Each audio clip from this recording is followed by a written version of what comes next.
बिस्मिल्लाहिर्रहमानिर्रहीम। अस्सलामुअलैकुम। आज जनाब दही भल्ले और दही फुल्कियाँ बना बना के आप लोगों को मैंने पागल कर दिया। मेरे ख्याल में जितने मेरे व्लॉग्स में ये बनते हैं कम ही लोगों के व्लॉग्स में बनते होंगे, लेकिन आज जनाब मैंने बिल्कुल एक नई रेसिपी ट्राई की है। इसके लिए मैंने कश्मीरी लाल मिर्च, लहसुन, सफ़ेद ज़ीरा और नमक को पीस लिया है थोड़ा सा पानी डालकर। और पीसते हुए जो मेरा हाल हुआ है वो आपको नज़र आ गया होगा कि जनाब वो ढक्कन मैंने सही तरह उसको कवर नहीं किया और वो स्प्लैश हुआ है और मेरा ओवन भी गंदा हुआ है और बाकी सारी चीज़ भी जो हो सकती थी सब हो गई है। और ये माशाल्लाह बड़ी अच्छी सी चटनी लहसुन, कश्मीरी लाल मिर्च की और सफ़ेद ज़ीरा और नमक की तैयार हो चुकी है। अब इसको हम आगे यूज़ करेंगे। पहले मैं वो डैमेज अपना सही कर लूँ जो कि स्प्लैश की वजह से हुआ है और मेरी अपनी बेवकूफ़ी की वजह से हुआ है, ज़ाहिर है। और आज मैं बनाने जा रही हूँ बेसन की फुल्कियाँ बनाने जा रही हूँ, लेकिन बड़े साइज़ की। और ये मैं बहुत ही कम बनाई हैं, मेरे ख़्याल में तो आपके साथ फ़र्स्ट टाइम इसकी रेसिपी शेयर कर रही हूँ और इसकी टिप्स एंड ट्रिक्स भी आपको बता रही हूँ। माशाल्लाह बहुत सॉफ्ट और माउथ मेल्टेड बनी थी। इसके लिए जब भी आप बेसन किसी भी काम के लिए यूज़ करें तो उसको छान लेना चाहिए। छानने से एक बेसन हल्का हो जाता है और उसको इतना ज़्यादा बीट नहीं करना पड़ता कि जिसकी वजह से मेहनत ज़्यादा नहीं लगती, कहने की ये बात है। और आपको पता है मेहनत से तो मैं बचती हूँ, इसलिए ऐसी रेसिपीज़ बनाती हूँ जो कि आसान हो। इसमें मैंने वो जो चटनी पीसी थी वो डाल दिया है हाफ़, और साथ ही इसमें पानी डाल दूँगी। एक्स्ट्रा नमक आप इसमें ऐड कर सकते हैं। मैंने भी सिर्फ एक्स्ट्रा नमक ऐड किया था और थोड़ा सा मीठा सोडा डाला था। और पानी हमेशा बेसन में थोड़ा थोड़ा डालकर मिक्स करते हैं ताकि उसमें कोई लम्स ना बने और वो स्मूथ सा बैटर तैयार हो जाए।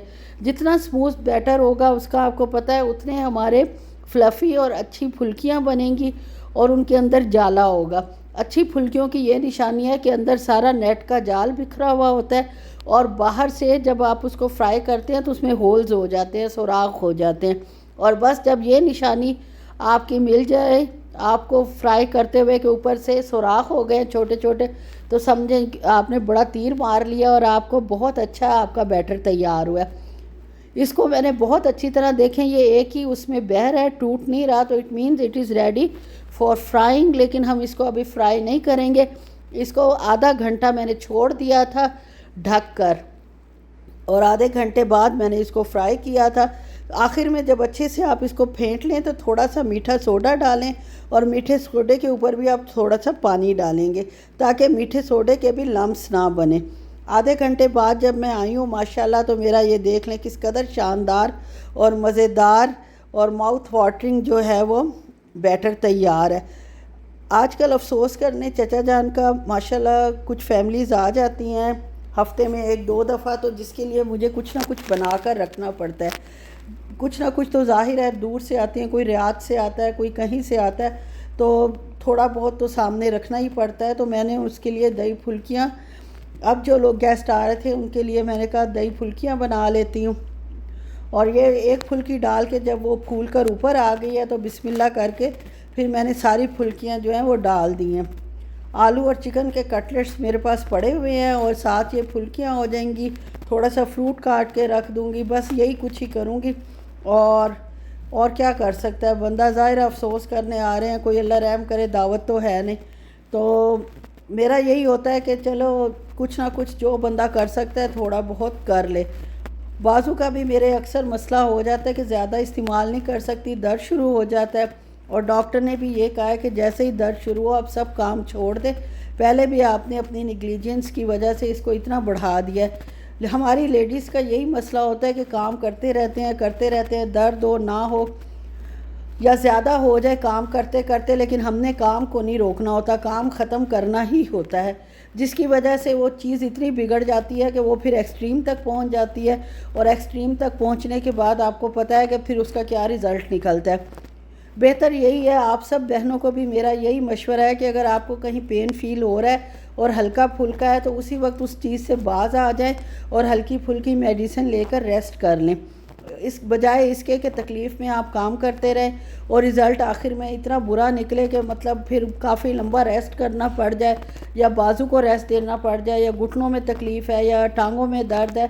हर चीज़ से हमें जो है ना घर के कामों में हम लोग ये भूल जाते हैं कि हमारी अपनी भी कोई सेहत है, शख्सियत है। हमारी सेहत होगी तो घर पूरा चलता है, और अगर खुदा न खास्ता घर की लेडी को कुछ हो जाए, घर संभालने वाली को कुछ हो जाए, तो लाख काम करने वाले हों लेकिन घर उस तरह मैनेज हो ही नहीं सकता जो एक औरत को अल्लाह ने हुनर दिया होता है, जिसने घर को रन करना होता है। ये अब आप देख लें जनाब, मैंने निकाल लिए हैं सारे, फ्राई करके लाइट गोल्डन कर लिए हैं, और इनके सुराख में आपको दिखा रही हूँ। ये पानी एब्ज़ॉर्ब करेंगे, और पानी एब्ज़ॉर्ब करने से क्या होगा कि ये सॉफ़्ट हो जाएंगे। इतने सॉफ़्ट होंगे कि फ्रिज में भी ठंडे भी आप इसको यूज़ करेंगे तो ये माउथ मेल्टेड ही रहेंगे। जब ये बिल्कुल ठंडे हो गए हैं, रूम टेम्परेचर पर आ गए हैं, तो मैंने रूम टेम्परेचर वाला पानी, नॉर्मल पानी लेकर उसमें इसको 15 से 20 मिनट के लिए भिगो दिया है। ये फ़ौरन से ही सॉफ़्ट हो जाएंगे। जब तक ये सॉफ़्ट होते हैं तब तक हम इसका दही तैयार कर लेते हैं। दही माशाल्लाह अच्छा खासा ये लोग कह रहे हो, ये भल्ले जो है ये दही को अच्छा खासा चूसते हैं। जो चटनी मेरी बची थी आधी मैंने भल्लों में डाल दी और आधी जो है वो मैं दही में डाल दूँगी।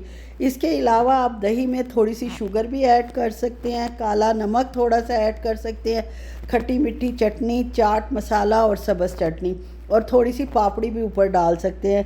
लेकिन फ़िलहाल मैंने इसको सजाया बनाया कोई नहीं है। फ़िलहाल यही जो चटनी मैंने दही में डाली है यही डालूँगी, लेकिन ये दही तो बहुत ही थोड़ा था जितना भल्ले मैंने बनाए हैं, तो मुझे एक्स्ट्रा भी काफ़ी कुछ इसमें डालना पड़ेगा। काफ़ी कुछ का मतलब ये है कि जो लबन मेरे पास पड़ी हुई है वो यूज़ करूँगी।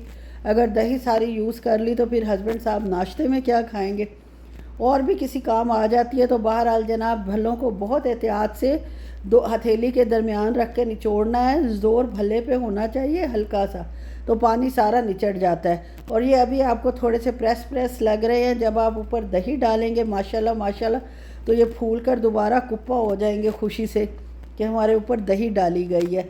अब जनाब ये मैं आराम आराम से, और काफ़ी ज़्यादा माशाल्लाह बन गए हैं, खुद भी खा लेंगे। मेरे हस्बैंड और मेरी बेटी को माश की दाल से ज़्यादा बेसन के दही भल्ले पसंद हैं।